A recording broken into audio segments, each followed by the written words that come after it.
Mamlakatimiz miqyosida jamoat xavfsizligini ta'minlash, kriminogen vaziyatni barqarorlashtirishda samarali tizim tashkil etish maqsadida Ichki ishlar vazirligi tomonidan huquqni muhofaza qilish organlari, jumladan Davlat xavfsizlik xizmati, Milliy gvardiya, Bosh prokuratura, favqulodda vaziyatlar va sog'liqni saqlash vazirliklari bilan hamkorlikda zaruriy chora-tadbirlar amalga oshirib kelinmoqda. O'zbekiston Respublikasi Prezidentining 2025-yilda respublika mahallalarida xavfsiz muhitni yaratish va huquqbuzarliklarni barvaqt oldini olish tizimini samaradorligini yanada oshirish bo'yicha qarorining ijrosini ta'minlash maqsadida eksperiment tariqasida Toshkent shahar Ichki ishlar bosh boshqarmasi tomonidan joriy yilning yanvar oyida xavfsiz va sog'lom poytaxt keng qamrovli tezkor profilaktik oyligi o'tkazildi. Poytaxtimizda o'tkazilgan tadbirning yuqori samaradorligi va ijobiy tajribasini inobatga olgan holda shu yil 15 apreldan 15 mayga qadar respublika miqyosida xavfsiz va sog'lom yurt keng qamrovli tezkor profilaktik tadbirlari olib borildi. Belgilangan reja asosida respublika hududida kriminogen vaziyatga salbiy ta'sir etuvchi shaxslarni aniqlash, ularning faoliyatiga chek qo'yish, huquqbuzarliklarni barvaqt oldini olish orqali aholini osoyishtaligini ta'minlash, shuningdek giyohvandlik, psixotrop va kuchli ta'sir qiluvchi moddalarning noqonuniy muomalasiga chek qo'yishga qaratilgan kompleks tezkor profilaktik tadbirlar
profilaktika inspektorlari tomonidan aniqlandi. Bundan tashqari 10 mingdan oshiq mayda bezorilik sodir etgan shaxslar aniqlandi va ularga ham tegishli choralar ko'rildi. Respublikamizda mavjud 10 mingdan oshiq o'rta ta'lim, kasb-hunar va akademik litseylarda tadbirlar tashkil etildi va unda huquqbuzarlik va uning oqibatlari yuzasidan keng qamrovli targ'ibot ishlari amalga oshirildi. Amalga oshirilgan profilaktik chora-tadbirlar natijasida respublika bo'yicha oldin olinishi mumkin bo'lgan jinoyatlar 36% ga kamayishiga erishildi. Shuningdek, voyaga yetmagan va yoshlar tomonidan sodir etilgan jinoyatlar 20% ga kamayishiga erishildi. Xavfsiz va sog'lom yurt keng qamrovli tezkor profilaktik tadbirlar davomida respublika hududida mavjud yo'l patruli xizmati maskanlari, blok va to'siq postlariga hududiy ichki ishlar organlarining sohaviy xizmatlari xodimlari va boshqalar biriktirilib, transport vositalarida noqonuniy buyumlar va taqiqlangan moddalarni olib yurish bo'yicha holatlar yuzasidan tekshiruvlar o'tkazildi. Ta'kidlab o'tish lozimki, respublikamizda o'tkazilgan xavfsiz va sog'lom yurt tadbiri doirasida Davlat yo'l harakati xavfsizligi xizmati oldiga yo'l transport hodisalarining barvaqt oldini olish eng dolzarb masala etib qo'yildi. Tadbir davomida transport vositalari bilan bog'liq jinoyatlarning oldini olish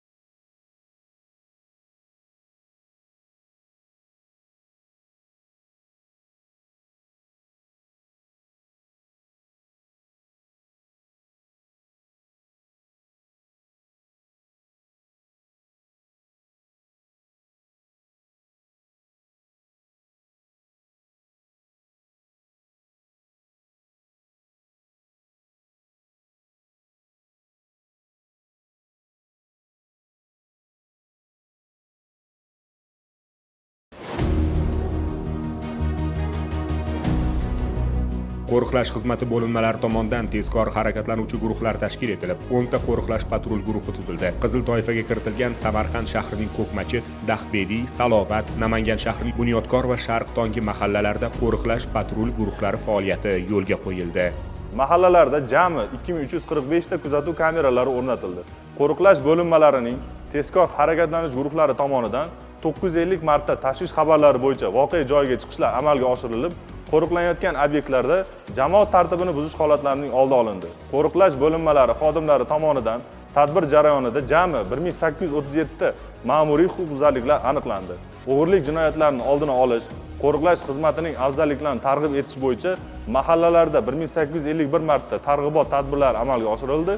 Ularda jami 32407 nafar fuqaro ishtirok etdi.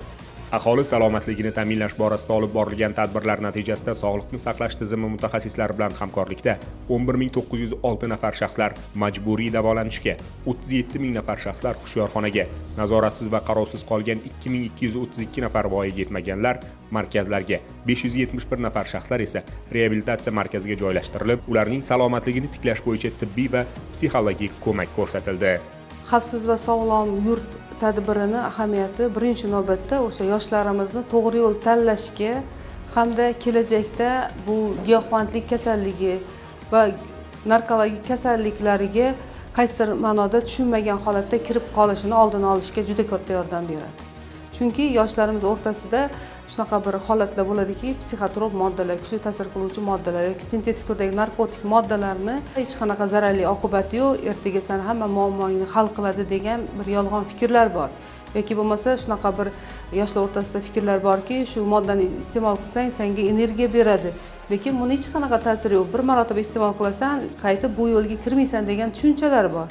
Shu maqsadda biz tadbirlarni o'tkazgandan keyingi ahamiyatli tarafi yoshlarimiz bu narsa yoki giyohvand moddani o'zi nimaligi va uni ta'siri, qanaqa zararli oqibatlari, salbiy ta'sirlari borligini tushunishadi va to'g'ri qaror qabul qilinishiga yordam beradi. Xavfsiz va sog'lom yurt oyligi doirasida noqonuniy muomaladan jami 334 kilogramm 266 gramm giyohvandlik vositalari, 68429 dona kuchli ta'sir qiluvchi dori vositalari olinib, 91433 tarkibli giyohvandlik vositalari bo'lgan o'simliklar yetishtirilayotganligi aniqlandi.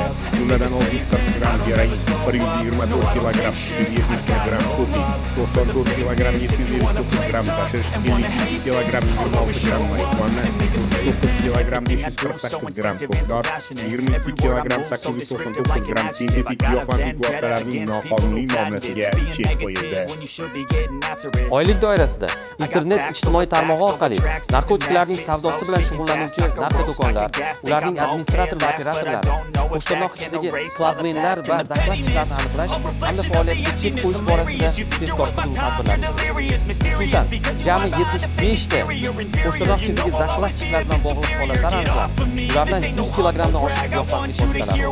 Shu bilan birga giyohvandlik va psixotrop moddalar bilan shug'ullanuvchi narko do'konlarining reklamasi aks etgan 3600 dan oshiq narkografisi aniqlanib, yo'q qilindi. Ularni chizgan 8 nafar shaxslar tegishli tartibda javobgarlik oldi.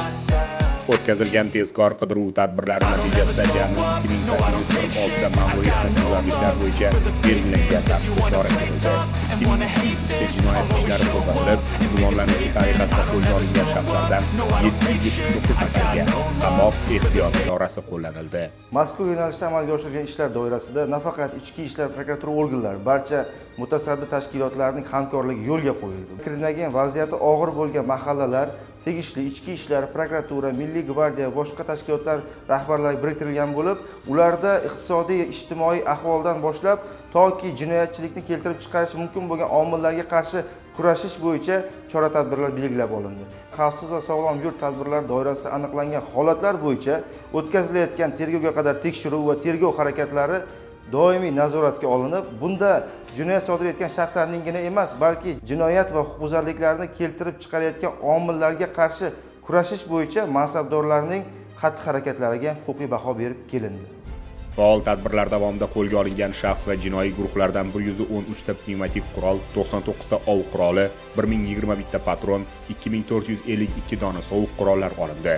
jami 880 nafar tergov va sud organlaridan yashirinib yurgan qidiruvdagi shaxslar ushlanib, 383 nafar bedarak yo'qolgan fuqarolar oilasi bag'riga qaytarildi.